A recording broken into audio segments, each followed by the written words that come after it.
What is going on, everybody? I first have to start by saying, I put my very first video up on YouTube in January of this year, and I've managed to put 20 or so up, and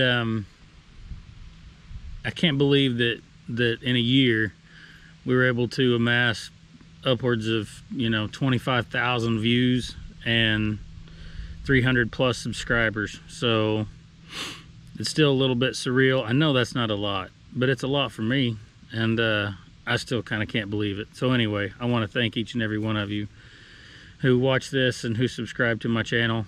I really appreciate it. It keeps me motivated to want to keep making some more videos. I thought today that we might, my tournament season is effectively over.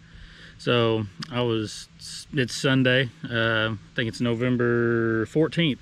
So I've still got a couple of videos left to edit. One I'm editing right now, and another one that I've got the stuff downloaded. I just have to put it all together. But I was in the house and it's beautiful, and I thought I'd just come outside here for a minute and we're gonna go through a run through of baits that I used this year in all my tournaments, which is surprisingly very few. I don't throw a lot of different things.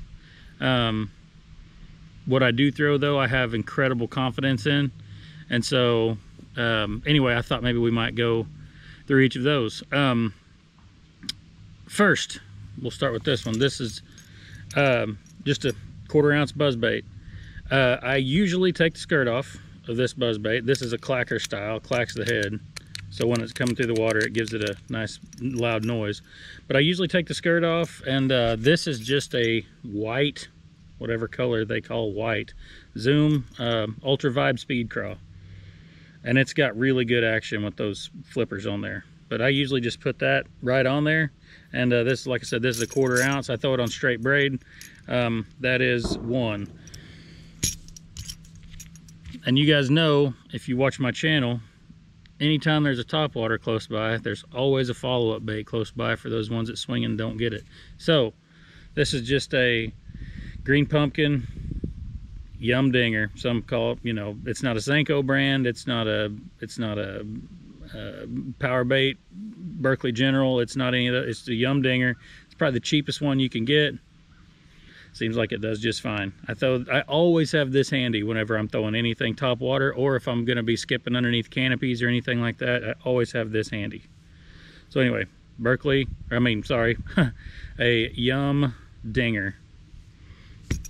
Now then, this is, some of you might feel like it might be, call it a whopper plopper or whatever. This is actually a Skirmish Baits Pendragon, and this is the bone color, and I throw this a lot.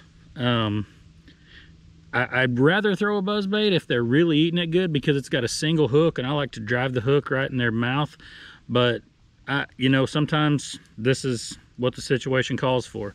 I throw usually bone, and this is black. Both of these are Skirmish baits. These are the only plopper style baits that I throw.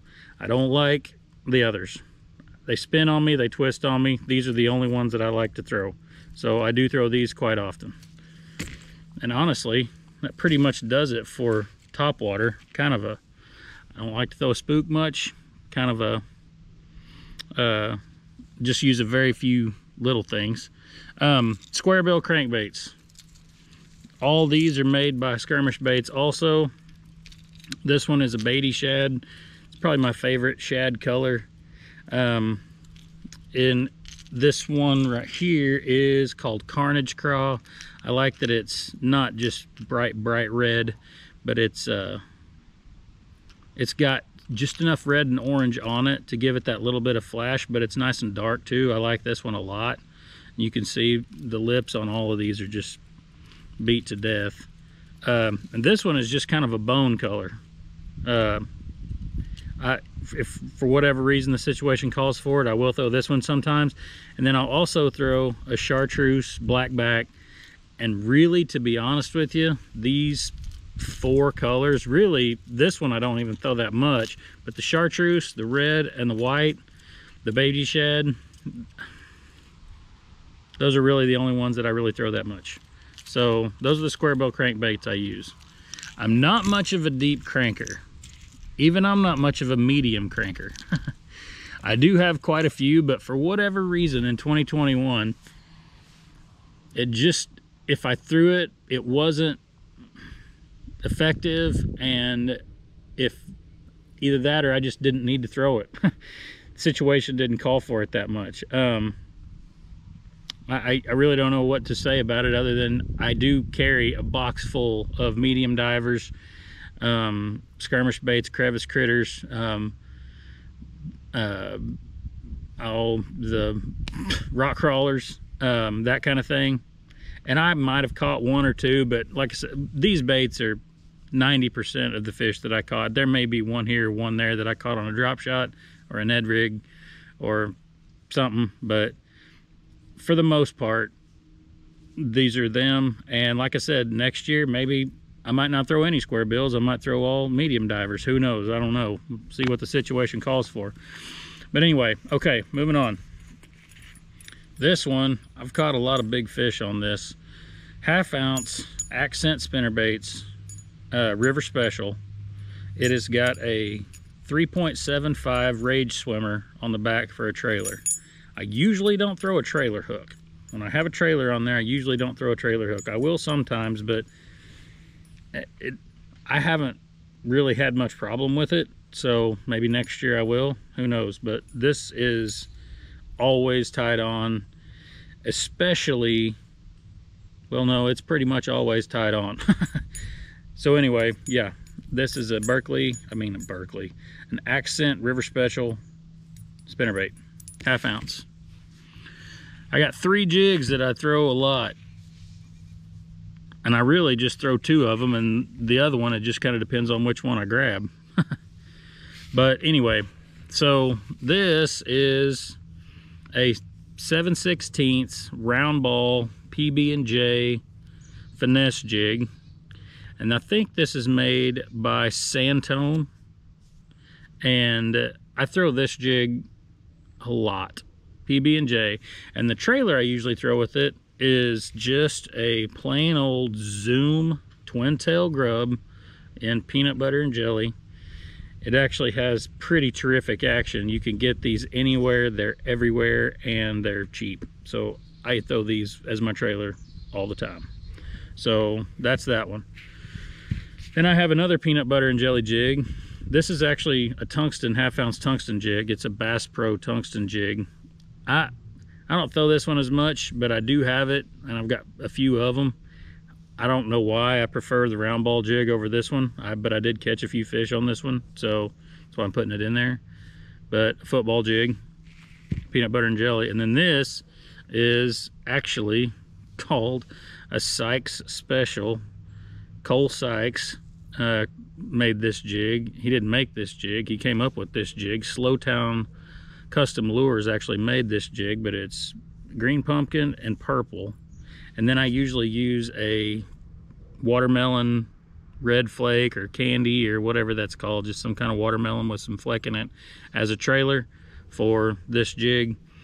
And I like this jig a lot. This is the jig I caught all my fish on exclusively in the first Table Rock event that we had when I was at Beavertown. So this jig is a really good jig.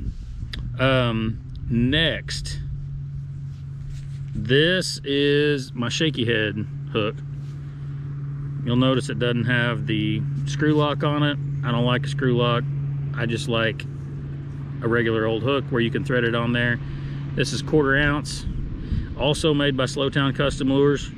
I've ordered these in bulk. I think it's a 3/0 hook. It may be a 4/0 hook, I can't remember. But these are awesome, and I throw these all the time. Got tremendous confidence in them. Personal best smallmouth came on this. And then this is the worm I usually throw, and I know I've been kind of coy about the worm that I like, but anyway, I'll go ahead and show it to you. But it's a 7-inch robo worm. The color is oxblood light red flake. I just like this color an awful lot. I have a lot of confidence in it. I don't know that a green pumpkin wouldn't have done just as good, but either way, it's kind of got a little bit of a purple vein running through the middle of it a little bit. I don't know if that's on purpose or if that's just kind of by accident, but either way, I really do like this worm a lot. Have a lot of confidence in it. So that's my shaky head setup. And then probably the winner of this season, the thing that caught the most keeper fish for me, is just the regular old Fluke. Super Fluke, Zoom Super Fluke. I'll hook at Texas rig. Sometimes I'll get a straight shank hook, run it right through the back with the hook point exposed, especially if they're just not really getting it that well. I will do that all the time if I'm not around a ton of cover. But mostly I like to Texas rig it. And man, this thing has caught me a lot of fish. And I will throw it in other colors, but I just had a white one handy, and I did throw a lot of white ones this year. So this white one is, yeah, I go through a lot of these. So anyway, guys, that's pretty much it. I don't throw a lot of jerk baits. I don't throw a lot of rattle traps. I don't throw very many deep diving crankbaits. I don't throw chatterbaits very much. I probably should, but I don't. That's pretty much all I throw. Buzzbait, the Pendragon, spinnerbait, jig, shaky head, crankbait, fluke. I usually go with more rods than that, but to be honest with you, I can't think of one time where one of them really outperformed any of these this year. So anyway, that's been pretty much it. Again, I want to thank you guys for watching all my videos, and hopefully we'll have some good things coming out in the winter time, and just some fun fishing stuff out here in the backyard. And looks pretty nice right now, actually. But anyway, again, thanks for watching, and we will see you on the next one.